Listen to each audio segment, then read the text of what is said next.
Hello guys, it is Dan from Community Shop, and in this recipe we will be showing you how to make a chicken curry with rice, samosas and bhajis. David is our chef today. He is going to be putting some oil into a pan, followed very quickly by onions and his spices. He's then going to chop up or dice some chicken into little pieces, and he is going to add that into the pan with the onions and the spices once they've had a few minutes, and he's given them a quick stir.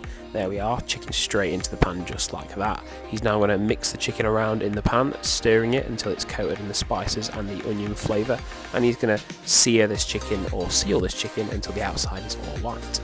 The next thing he's going to do is he's going to make his onion bhajis, so he's going to add some water to a bowl with some flour to make a bit of a batter or a paste. He's going to add a bit more water to the mix in a second because this consistency is a little bit too thick, but you do want it to be quite a dense, thick paste. Now he's going to add in a bit of sauce from the jar because he wants to give it a bit more flavour.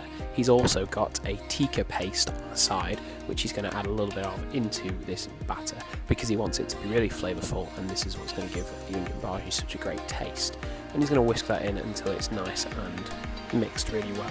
He's going to add a drop more water, as I said before, just to try and loosen this up a bit and make it a little bit more liquidy, because if it's too thick, it will be a paste more than a batter. But now that batter looks really good, it's a really good consistency, and he's going to add his onions straight into it. Going to mix them around until they're well coated, and then he's going to put them straight into the fryer. Pretty straightforward and easy recipe to do, but it's really rewarding and really delicious as recipes go. I do love onion bhajis. They're probably one of my favourite things to order from a Indian takeaway. So he's got his bhaji mix ready, and his fryer is hot. You could shallow fry them if you wanted to, probably a better option, a safer option, but if you do have a fryer, it is also going to be very easy to do, just like this.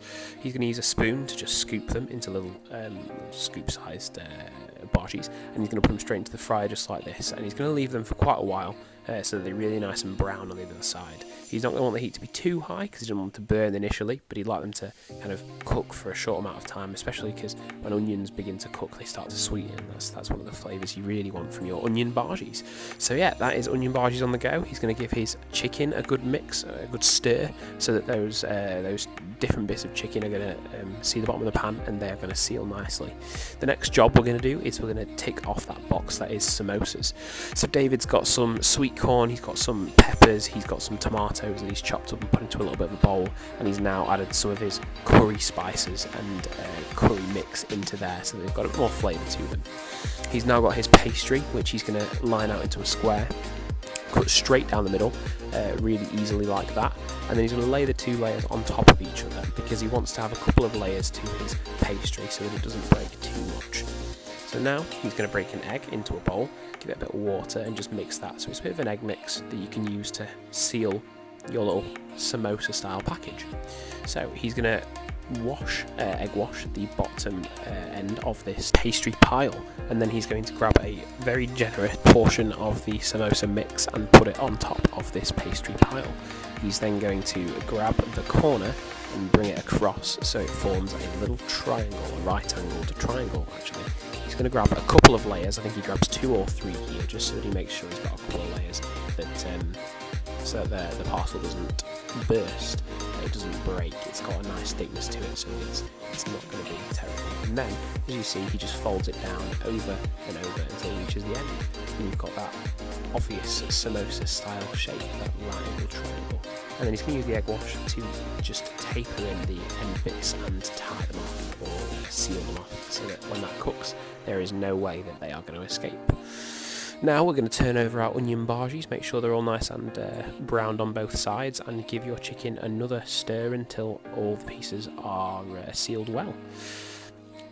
Once you've done that, once they're nice and sealed, you're going to want to add in any additional ingredients. So for David, he's going to add some red pepper into his chicken mix, his chicken curry. And once your onion bhajis have had a good amount of time on either side to brown off really well, you're going to want to take them out, and you're going to put them on a baking tray just so they can go in the oven and stay warm, because no one wants a cold bhaji with their meal.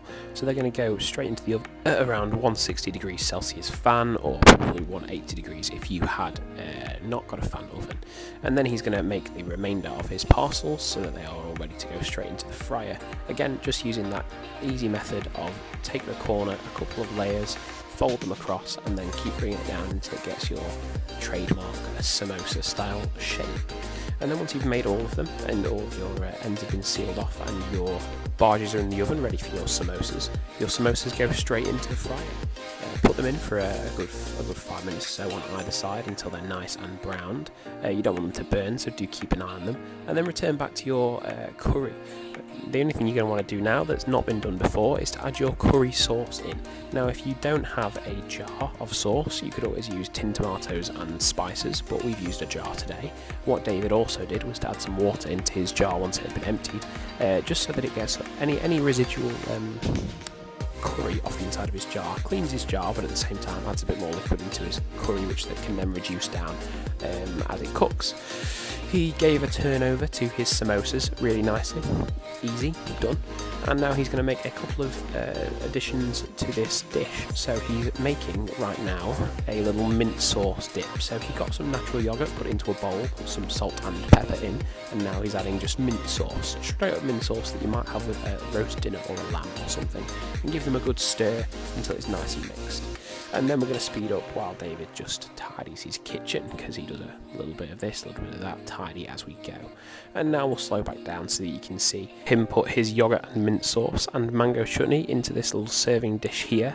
He gives another turn over to his samosas just to make sure they're not browning too much or burning on either side, and then gives a quick stir to his curry. And once his samosas are done, he's going to take them out and put them straight onto the baking tray to keep in the oven warm until they are ready to be served with everything else. Now, David loves a good cross section, so there you go, that is a cross section of one of his samosas, looking absolutely delicious. If you were there, you'd have heard the crunch exactly the same way as you would have heard the crunch in those onion bhajis. Once more, giving us a great cross section of that. Put them in your serving dish, as many as you need for the amount of people you have, and that is your little serving dish done. Grab your big bowl, which you would use to maybe serve your chicken out of at a dinner party, whatever it is you're going to do. Maybe just dish it up straight onto your plate, however you like. But your chicken curry is now ready and good to go. So yeah, Dave's chicken curry is going into his bowl. He's going to give a good healthy portion. Now we'll just really quickly show you what the end result is here. He adds a couple of naan breads. David has already added a couple of garnishes to it, as you can see, but there we are. It looks amazing, and we really hope you guys enjoyed this. If you did, please give it a like, give us a follow, and comment if you want to see other things and more. I've been Dan doing your voiceover. Take care. Have a great day. Goodbye.